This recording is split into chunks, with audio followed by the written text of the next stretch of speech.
हाँ, तो ध्वनि के बारे में दो ज़रूरी बात पता चला, एक था अनुदैर्घ्य तरंग और अनुप्रस्थ। अनुदैर्घ्य तरंग में तरंग संचरण की जो दिशा होती है वो संपीड़न और विरलन की दिशा में चल रही होती है। संपीड़न का मतलब होता है कंप्रेस हो जाना, विरलन का मतलब होता है दूर दूर हो जाना। दूसरा अनुप्रस्थ तरंग, अनुप्रस्थ ही बोले ना इसको, हिंदी में अनुप्रस्थ बोलते हैं इसको, हाँ ठीक है। अनुप्रस्थ तरंग जो था, इसमें तरंग की गति जो है वो श्रृंगों और गर्तों के रूप में चल रही होती है। श्रृंग बोलते हैं हाई नोट पे और गर्त बोलते हैं लो नोट पे चल रहा होता है। और ये जो दो श्रृंग हो, दो गर्त हो, गर्त बोलते हैं बाबू नीचे वाले पे है ना, दो गर्त और दो श्रृंग के बीच की जो दूरी होती है, इस दूरी को क्या नाम दिया गया? तरंग दैर्घ्य नाम दिया गया। तरंग दैर्घ्य नाम दिया गया। कौन सा नाम है? तरंग दैर्घ्य। एकदम इत्मीनान से देखो, सिर्फ समझो। यहाँ पर अगर डाटा पैक है तो, नहीं है तो नोट लिखना ही पड़ेगा फिर। तरंग दैर्घ्य। अब ध्यान से, हम लोग जो आज का टॉपिक रखने वाले हैं वो है तरंग दैर्घ्य, एक होता है आवृत्ति और एक होता है आवर्तकाल। ये तीन टॉपिक हम लोग आज देखेंगे, कवर करेंगे। क्योंकि अगर बात तरंग की हुई है, ध्वनि ऊर्जा का एक रूप है और ये ऊर्जा किसके रूप में ट्रैवल हो रहा है? तरंग के रूप में ट्रैवल हो रहा है। आगे चल के जैसे प्रकाश हम लोग पढ़े हैं ना, प्रकाश क्या है? प्रकाश ऐसा है, आँख में देखने की अनुभूति उत्पन्न करता है। अलग अलग फिर आएंगे विचारक लोग, फिज़िक्स के समझदार लोग, और वो लोग आकर के अलग अलग बात बोलेंगे। जैसे कि न्यूटन आएंगे तो कणिका सिद्धांत देंगे, वो बोलेंगे प्रकाश जो है वो कण के रूप में ट्रैवल करता है। फिर आपके प्लांक आएंगे, वो बोलेंगे प्रकाश कण के रूप में नहीं, ऊर्जा के पैकेट्स के रूप में, बंडल के रूप में ट्रैवल करता है, फोटोन जिसको नाम दिया जाएगा। तो और फिर वो प्रकाश जो है वो एक विद्युत चुंबकीय तरंग भी है। इस तरह से देखो, इतना ज़्यादा इसके वेरिएशन आपको मिलेगा आगे चल के पढ़ाई करने में। ठीक इसी प्रकार से ध्वनि को भी जब हम परिभाषा लिखवाएं तो हम क्या बोले कि ध्वनि क्या है? वो ऊर्जा का एक रूप है। ध्वनि को ऊर्जा का एक रूप बोला गया। आ रहे 2 से 3 दिन का होगा ये टॉपिक पूरा, हाँ 3 दिन का, ठीक है। तो इस चीज़ को हम देखेंगे आगे, लेकिन अभी रुक जाओ। सबसे पहला टॉपिक तो हमको यहीं पे मिल गया, वो पहला था तरंग दैर्घ्य के बारे में। क्या बोला गया? दो श्रृंगों अथवा दो गर्तों के बीच की दूरी को तरंग दैर्घ्य कहा जाता है। अब दो श्रृंग यहाँ है और दो गर्त यहाँ है। अच्छा, श्रृंग और गर्त के बीच की दूरी है ना ये, तो दूरी को किससे मापते हैं हम लोग? मीटर में। क्योंकि जो हम लोग मूल मात्रक पढ़े थे शुरुआत में वो 7 थे, उन 7 मूल मात्रक में लंबाई भी था, और लंबाई को किस में माप रहे थे हम लोग? मीटर में लिख रहे थे, इसलिए। ठीक है यहाँ तक बात। अब देखो, तो अगर ये तरंग दैर्घ्य है, अगर ये तरंग दैर्घ्य है तो तरंग दैर्घ्य को सूचित किससे करेंगे? तो वहाँ पे लिखना पड़ेगा कि तरंग दैर्घ्य को लैम्डा, कौन सा वर्ड हम बोल रहे हैं? लैम्डा द्वारा सूचित करते हैं। बेहद इंपॉर्टेंट, क्योंकि आगे का जो शुरू होगा ईयर वो लाइट से शुरू होगा, प्रकाश से। और फिर प्रकाश को भी हम लोग मानते रहेंगे अगर वेव के रूप में, तरंग के रूप में, तो फिर वो सब ये सब जैसे ही आप तरंग बोलिएगा इनका काम शुरू हो जाएगा। क्योंकि ये सारा का सारा फीचर आपको प्रकाश या कोई भी ऊर्जा जिसमें बात कर रहे हो तुम, उसके तरंग रूप में ही कर रहे होगे। तरंग का जिक्र करोगे तो उसमें तरंग दैर्घ्य आएगा, आवृत्ति आएगा, आवर्तकाल आएगा, ये तीनों आ जाना है उसमें। ठीक है, तो देखना पड़ेगा ना हम लोगों को। अब दूसरी बात कि तरंग दैर्घ्य को अगर आप लैम्डा से सूचित कर रहे हो तो लैम्डा जो है वो एक्चुअल में क्या बता रहा है? तो वो एक्चुअल में दो गर्त के बीच की दूरी और दो श्रृंग के बीच की दूरी बता रहा है, और दूरी के लिए मीटर लिखते हैं, तो सूचित करते हैं। और इसे किस में माप रहे होते हैं? मीटर में मापते हैं। कोई तकलीफ है यहाँ पर? कोई दिक्कत नहीं। अब समझो एक बात को, जब तुम वो तार को लेकर के, यही एक तार है बाबू, इसको लेकर के तुम कस के ऐसे करो तो ये तार एक बार ऐसे इस पॉइंट पर ऐसे ऊपर होगा और एक बार ऐसे होकर नीचे गिरेगा, सही है ना? जब तार अपना एक दोलन पूरा करा, ध्यान देखो यहाँ पर, एक बार ऐसे किए तो वो ऐसा होकर के, सही बोल रहे हैं क्या?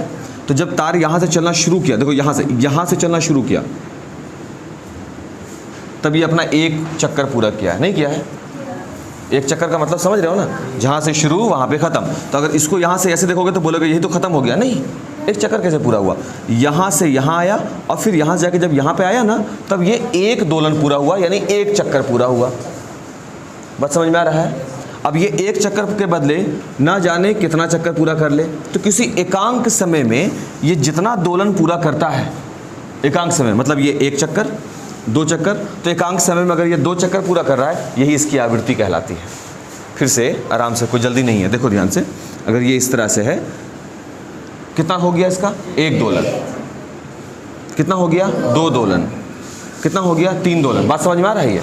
अब किसी भी समय में, किसी पार्टिकुलर टाइमिंग, मतलब अगर आवृत्ति 10 सेकंड में बताओ आवृत्ति कितना होगा भाई, 10 सेकंड में ये 12 दोलन पूरा कर ले, तो इसकी आवृत्ति कितनी हो जाएगी? 12। बात समझ में आ गया? तो आवृत्ति जो है, अब ध्यान से इसका परिभाषा देखो, एकांक समय में ये कितना दोलन पूरा करता है, एकांक समय में कितना दोलन पूरा करता है, यानी दोलनों की संख्या। कंपन, दोलन का मतलब क्या हुआ? कंपन ना बाबू, नहीं, इस तरह से होता है। और अगर यही चीज तुम एकदम तेजी में करो, अगर एकदम तीव्रता में दिखलाओ, ईसीजी मशीन देखोगे ना, डॉक्टर लोगों के पास होता है, हम खट खट तेजी में, एकदम तेजी में वो रीड करके ऐसे ऐसे दिखलाता है, ऐसे से पूरा। What is this? वो क्या है? वो क्या है? हृदय का जो कंपन है वो कैसे चलता है, वो भी तो बता रहा था, इसी से ऐसे से बता रहा था तेजी में। टीवी में देखे होगे, देखो ये टीवी वाला मसला हम हमेशा एग्जाम्पल देते हैं। टीवी का बेस्ट एग्जाम्पल है, यानी तुरंत समझ में आ जाता है। देखे हो ना, क्या वो धीरे धीरे चल रहा होता है? नहीं भाई, कंपन है ना, तेजी तेजी चल रहा होता है। एक कंपन पूरा करेंगे, यहाँ एक कंपन, यही कंपन जो है ना, यही आवृत्ति कहलाता है। क्लियर हो गया बात? तो आवृत्ति को बोला जा रहा है, जिस तरह से इसको लैम्डा होता है, तो आवृत्ति का जो परिभाषा होगा, 1 मिनट, एकांक समय में, एकांक समय में तय की जाने वाली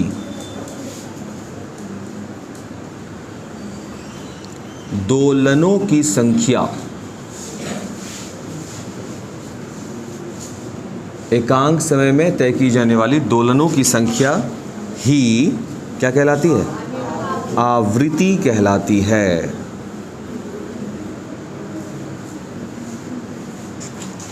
एकांक समय का मतलब क्या होगा बाबू? फिजिक्स में बहुत अहमियत है एकांक वर्ड का। अगर हाँ, सबसे छोटी मान लें, एकांक का मतलब अगर तुम 1 मान लो, तो मान लेते हैं 1 सेकंड में कोई 20 दोलन पूरा करता है, तो 5 सेकंड में कितना करेगा? 20 गुने 5। बात समझ में आ रहा है ना? इसलिए एकांक वर्ड, हम लोग एक नियम जो बचपन में पढ़ते थे नहीं बनाते थे। 120 रुपया में कोई 25 कलम खरीदता है, तो 1 कलम का हमेशा निकालते थे। क्यों? क्योंकि 1 कलम का निकालने के बाद में वो 5 कलम खरीदे, आसानी से कैलकुलेशन हो सकता है। तो एकांक वर्ड का बहुत अहमियत है बाबू। फिजिक्स, अभी देखो 9th क्लास में फिजिक्स क्या वैसे ही है जैसे 8वां में पढ़े थे? 8वां वाला फिजिक्स है क्या? नहीं, ये फिजिक्स में मैथ आ गया था, शामिल हो गया, पढ़े हम लोग, है ना? अब फिजिक्स आपको ऐसा ही मिलेगा, 10th में, 11th में, 12th में, ऐसे ही मिलेगा। तो इसके पास जो परिभाषा इसकी होगी, वो परिभाषा भी तो एकांक पर होनी चाहिए ना, यूनिट पर होनी चाहिए। तो परिभाषा भी यूनिट पर रखा गया ताकि कैलकुलेशन में कोई तकलीफ ना हो लोगों को, आसान तरीके से अगर परिभाषा है। अब देखो यहाँ पे क्या क्या बोला गया, एकांक समय में। वैसे इस किताब में क्या परिभाषा इसका दिया हुआ है मेरे पास, देख लेते हैं किताब में क्या दिया है। फ्रीक्वेंसी का, किसी स्थान के या फिर माध्यम में घनत्व का प्रति एकांक समय में दोलनों की संख्या को ध्वनि तरंग की आवृत्ति कहते हैं। एकांक समय में दोलनों की संख्या को आवृत्ति कहते हैं, ये हो गया। और आवृत्ति को सूचित किससे करेंगे? तो आवृत्ति को ऐसा है सिंबल, ये देख रहे हो, ये इसको क्या बोला जाता है? न्यू द्वारा सूचित करते हैं, सूचित करते हैं। ये हो गया बात, सही है। और क्या क्या पता चला? ये जो न्यू है, यानी जो आवृत्ति है, वो 1/t होता है। अब ये 1/t क्या होगी, उसको भी देखना पड़ेगा। तो t जो है वो क्या बता रहा होता है? आवर्त समय, आवर्त काल उसको बोला गया। काल मीन्स क्या होता है? समय। तो ये जो t है ये बता रहा होता है आवर्त काल। तो हमको लगता है कि अब तुमको आवर्तकाल का भी फॉर्मूला मिल गया। नहीं, आवर्तकाल इज इक्वल टू 1/न्यू, यानी कि आवृत्ति का उल्टा। देख लो ना तुम, मतलब मेरे कहने पे मत जाओ। अगर आवृत्ति यानी कि frequency is equal to 1/T, जहाँ T आवर्तकाल को बता रहा है, तो शायद हम लोगों को अपना तीसरा वाला भी परिभाषा मिल गया कि आवर्तकाल जो होगा वो आवृत्ति का व्युत्क्रम होगा। और देखो इसी चीज़ को हम लिखेंगे, और t इज इक्वल टू हम लिख सकते हैं 1/न्यू। सही बोल रहे हैं क्या? और ये जो t इज इक्वल टू 1/μ निकल कर आया, ये है कि एक्चुअल में आवृत्ति ही तो है। तो जो आवर्तकाल होता है वो आवृत्ति का व्युत्क्रम होता है। यानी हम यहाँ पर तीसरा पॉइंट जो अपना चाहे लिखना ग नंबर में, तो हम लिख सकते हैं कि आवर्तकाल आवृत्ति का व्युत्क्रम। व्युत्क्रम का मतलब क्या होता है बाबू? उल्टा। हाँ, सीधे सीधे उल्टा कीजिए, सीधा उल्टा कीजिए, समझ गए? हाँ, अच्छा, ये आवृत्ति है तो आवृत्ति का भी मात्रक होना चाहिए, क्योंकि मात्रक का बात तो हम लोग यहाँ भी किए हैं, देखो मीटर में। तो इसको आवृत्ति के लिए हम लोग कौन सा वर्ड यूज करते हैं बाबू? Hertz, HERTZ। इसको शॉर्ट में हम लोग H आ रहा है, स्क्रीन पे आ रहा है बाबू, स्क्रीन पे आ रहा है, H और Z ऐसे लिखते हैं, हर्ट्ज। हर्ट्ज पढ़ते हैं, ह ट ज और नीचे हर्ट्ज। Z है ना, जेड नहीं है ये, तो हर्ट्ज पढ़ते हैं। अगर जे होता तो जोकर वाला जे, ये जेड है, जेड माने जेब्रा, नॉट जेब्रा, तो ये हर्ट्ज होगा। क्लियर है बात? हाँ। और टी है तो भाई ये तो समय के बारे में बात है, समय किस में होगा तुम भी जानते हो, शायद किलोमीटर में लिखते हैं समय को। और सर ठीक है, फिर ठीक है। अब बाबू जो तुम लोग जल्दी से पहले नोट करो बाबू, ताकि आगे बढ़े, 5 मिनट है। चलो विक्रम कर लो, है ना बाबू? एकांक समय में तय किए जाने वाले दोलनों की संख्या को आवृत्ति कहते हैं। और इसका हो जाएगा एक दोलन पूरा करने में, एक दोलन पूरा करने में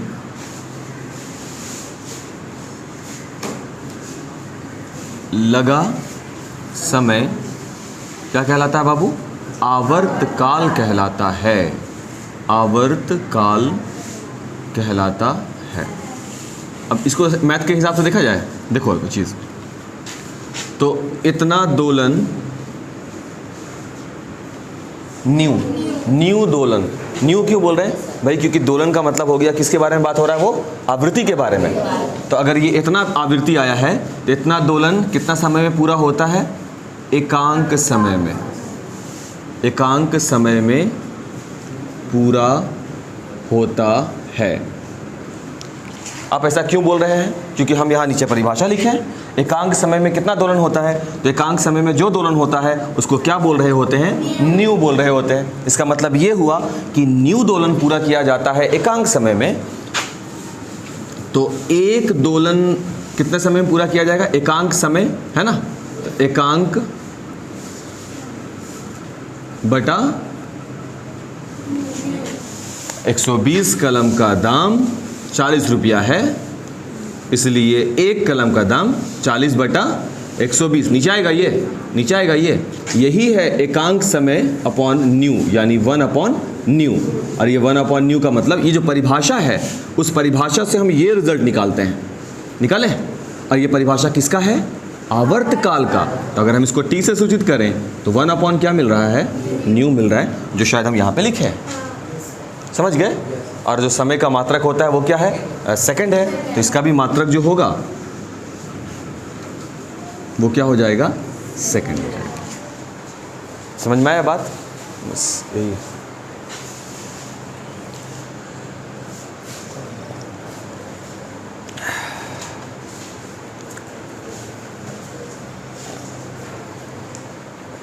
इसका भी मैथ देखोगे, इसका कैसा है?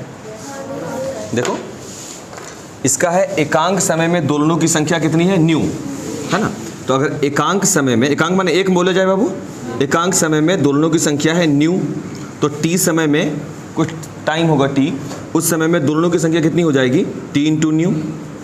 अब ये जो एक का वैल्यू है वो टी और न्यू के गुणनफल के बराबर है। अब यहाँ पर से अगर तुम न्यू निकालना चाहते हो तो 1/t निकलेगा। हाँ, अगर तुम यहाँ पर से t निकालना चाहते हो 1/न्यू निकलेगा। यही है रिश्ता, जिसे कहते हैं ये रिश्ता क्या कहलाता है। हाँ ठीक, अब लग रहा है कि मेरे रंग में सब रंगा हुआ है। तुम लोग को आदत हो जाना चाहिए मेरा कि हाँ ऐसा ऐसा पढ़ाता है। क्लियर है बात? क्या क्या हम लोग किए हैं बाबू? अभी हम बात किए हैं तरंगदैर्घ्य का। तरंगदैर्घ्य को हम लोग बोल रहे थे, इंग्लिश में क्या बोल रहे थे तरंगदैर्घ्य को बाबू? नहीं बताएं? नहीं नहीं नहीं, इसको बोलते हैं ना क्या, वो वेव लेंथ बोलते हैं। यस, इसको बोलते हैं वेव लेंथ। और वेव लेंथ को सूचित किससे करते हैं? मोटा मोटा बात है, लैम्डा से, और मात्रक क्या था इसका? मीटर। यही बात की है। दो श्रृंगों अथवा दो गर्तों के बीच किसी भी माध्यम में, जिस माध्यम में तरंग संचरण कर रहा हो। आगे चल के पढ़ेंगे हम लोग, प्रकाश भी तरंग का रूप है, हाइगन्स बोल दिए प्रकाश का तरंगी का सिद्धांत, वो भी देखेंगे। फिर यहाँ नहीं, आगे क्लास में। फिर यहाँ होगा क्या है ये? आवृत्ति। तो आवृत्ति को बोल रहे थे बाबू इंग्लिश में फ्रीक्वेंसी, लिखे हैं? नहीं लिखे हैं। उसको बोल रहे हैं हम लोग फ्रीक्वेंसी, सही है। इसको सूचित कर रहे हैं किससे बाबू? न्यू से। और इसका मात्रक क्या निकल कर आ रहा है? देखो यहाँ पर 1/, आवृत्ति इज इक्वल टू 1/, टाइम, यानी 1/, सेकंड। आवृत्ति का जो वैल्यू निकल कर आ रहा है वो क्या निकल रहा है? 1/, सेकंड। तुम खुद देख लो, आवृत्ति इज इक्वल टू 1/, सेकंड, यानी इसी को कहा जा सकता है सेकंड का इनवर्स। बाबू उसके बाद बात करो आगे। तो जानते हो एक्चुअल में फ्रीक्वेंसी का अगर मात्रक पूछेगा तो फ्रीक्वेंसी का जो मात्रक है वो कौन है? सेकंड इनवर्स है, था हर्ट्ज।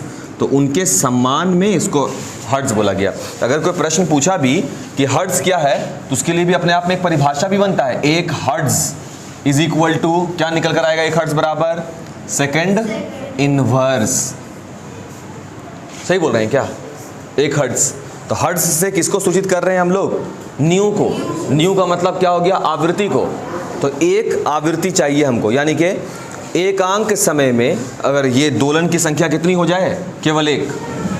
किसी समय अगर दोलन की संख्या केवल और केवल एक रहेगी तो उसको हम लोग क्या बोलते हैं? एक हर्ट्ज। तो उसका भी हम लोग परिभाषा लिखेंगे कि एक हर्ट्ज किसे कहते हैं। देख लो, अगर यहाँ पर एक लगाएंगे बाबू तो यहाँ भी क्या हो जाएगा? एक सेकंड के लिए एक, सही है।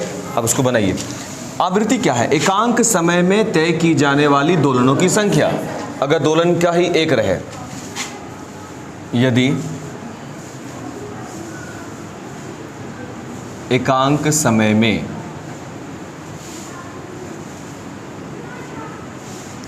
दोलन की संख्या इकाई ही हो,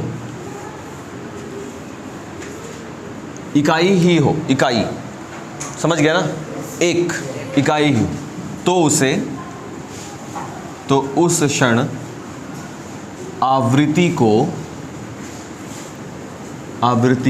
का परिमाण कितना होता है? 1 हर्ट्ज होता है। एकांक समय में किसी क्षण अगर दोलन कितना पूरा हो? केवल एक दोलन पूरा। कैसे हुआ पूरा? या देखो, इस पॉइंट से चला नोड, ऊपर गया, नीचे आया और यहाँ पे आके रुक गया, एक दोलन पूरा हो गया। अगर दोलनों की संख्या एक है तो उसको हम कैलकुलेशन में क्या बोलेंगे? 1 हर्ट्ज। उस एकांक समय के लिए, उस निश्चित क्षण के लिए, इसी को बोला जाता है 1 हर्ट्ज। देखो, कोई अब आगे क्लास में कोई नहीं पूछने वाला तुमसे कि बल का SI मात्रक क्या होता है? न्यूटन। कोई नहीं पूछ रहा है। क्यों नहीं पूछेगा?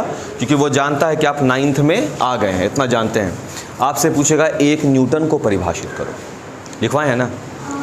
आपसे ये पूछेगा। कोई नहीं पूछेगा कार्य का मात्रक क्या होता है? जूल। वो आपसे पूछेगा 1 जूल को परिभाषित करो।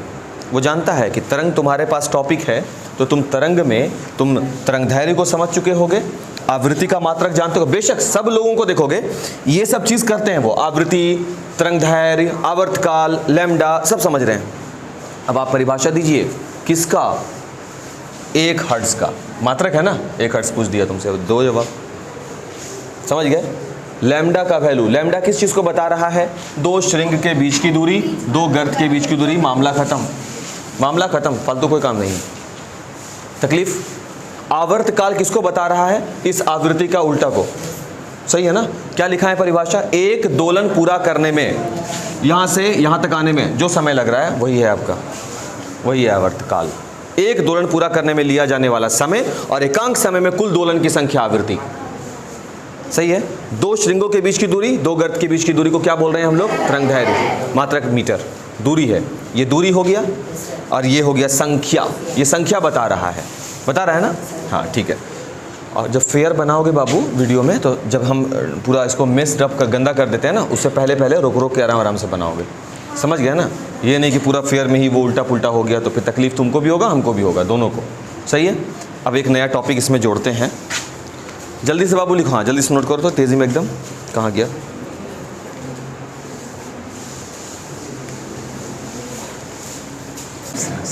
ठीक है, गुस्सा अलग बात है, आराम से।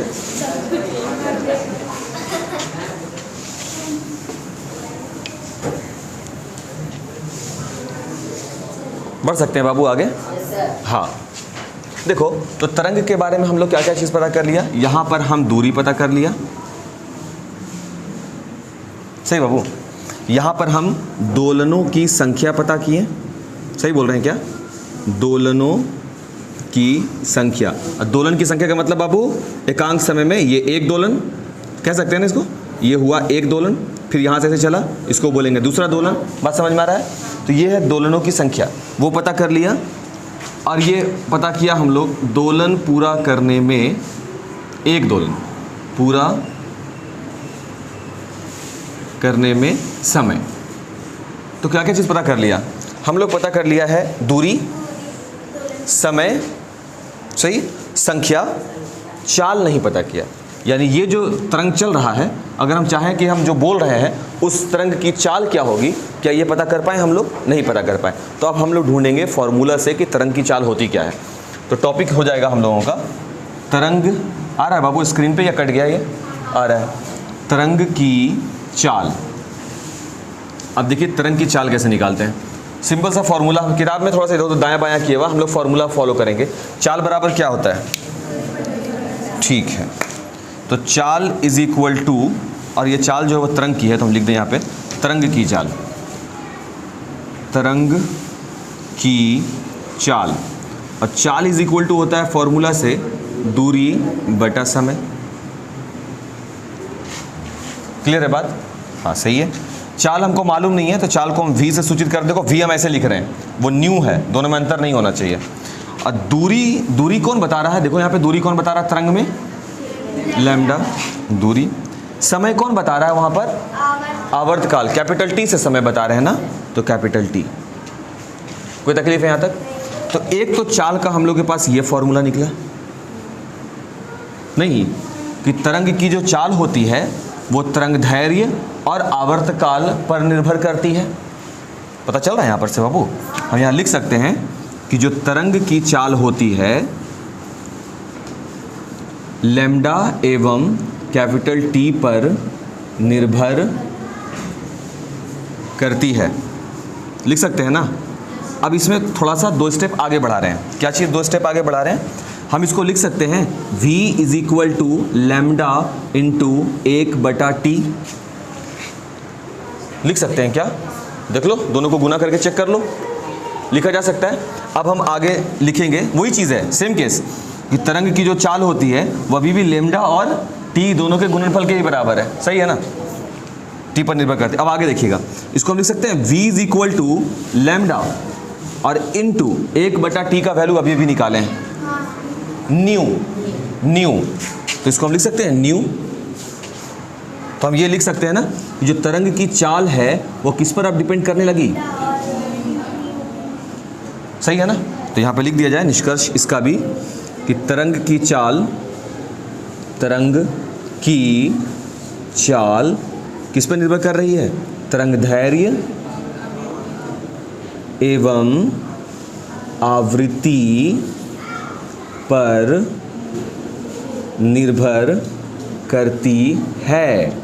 तरंग की चाल तरंग धैर्य यानी कि लैम्डा एवं आवृत्ति यानी कि न्यू पर निर्भर करती है। सही बोल रहे हैं क्या?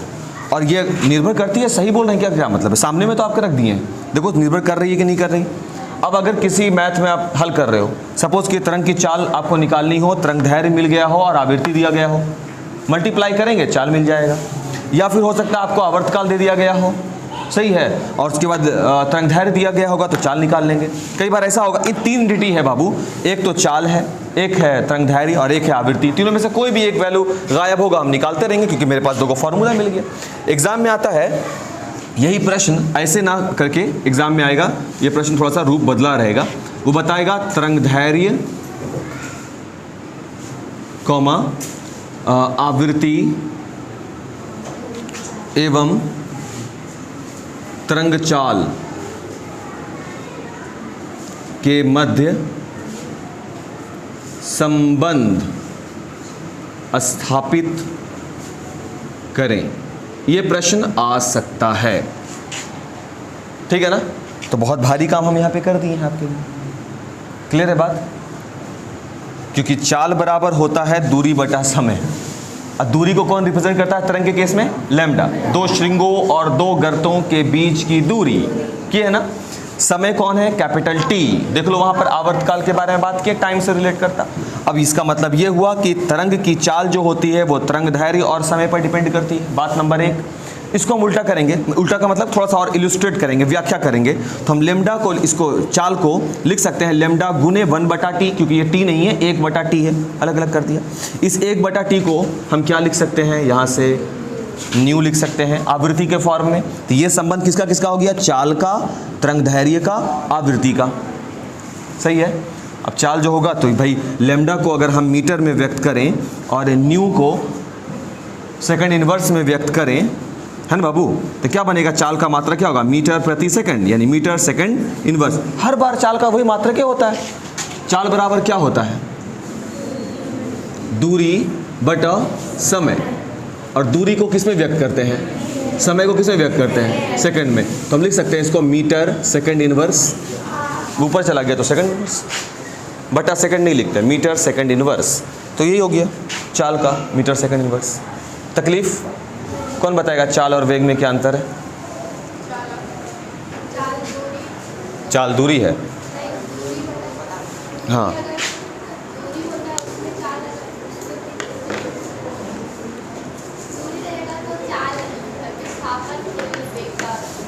अच्छा, और तुम बोल रहे हो, तुम बोलो। हाँ, अच्छा अच्छा, परिमाण दिशा दोनों एकांक समय में तय किया विस्थापन, एकदम सही, एकदम सही। एकांक समय में जो विस्थापन होता है उसको वेग बोलते हैं। एकांक समय में जो दूरी चली जाती है उसको चाल बोलते हैं। विस्थापन और दूरी बात में, टर्म में एक जैसा लगता है क्योंकि दोनों ही दूरी को बता रहा होता है, लेकिन अंतर है।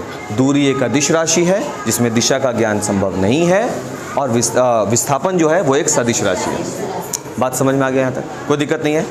क्या क्या बात की एक बार रिकॉल कर लें हम लोग इस टॉपिक को, ताकि हम लोग कल इसका न्यूमेरिकल्स पढ़ सकेंगे। थोड़ा सा न्यूमेरिकल्स मीन्स गणितीयांकिक प्रश्न, तो इसको देखेंगे तब ना पढ़ेंगे।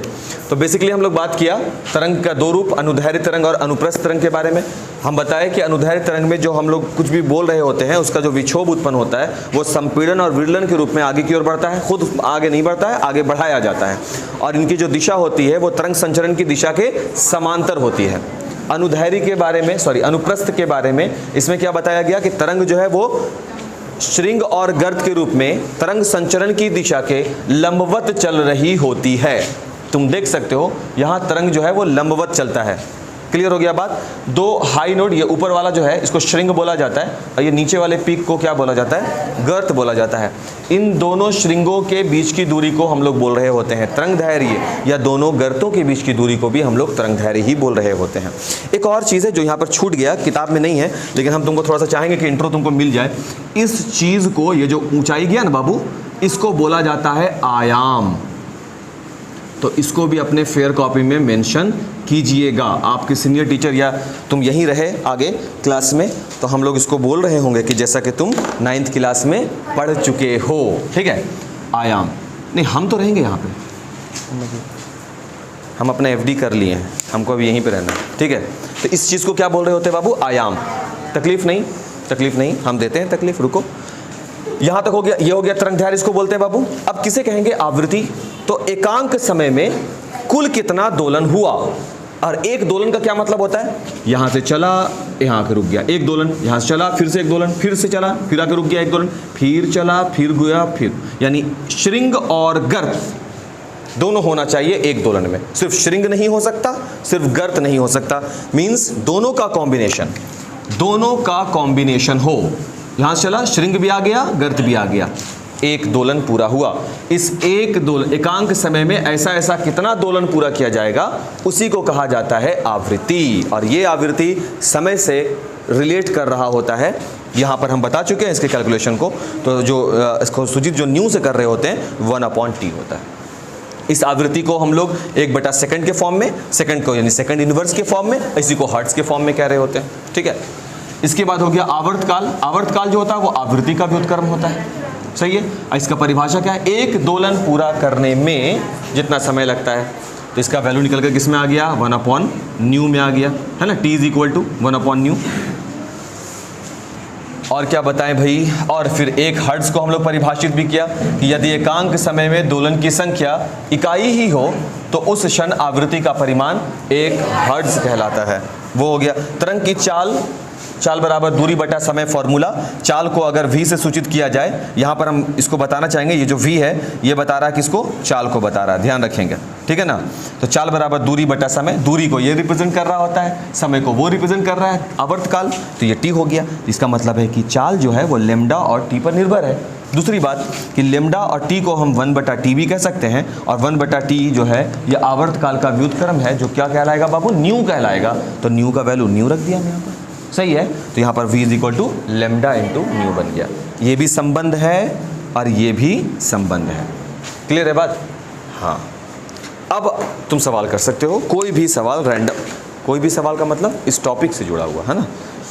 कि कल सर KKR क्यों जीत गया? सर भाई अपना टीम है, जीतेगा ही। अब RCB वाले फैन रोए बैठ करके, हम क्या कर सकते हैं।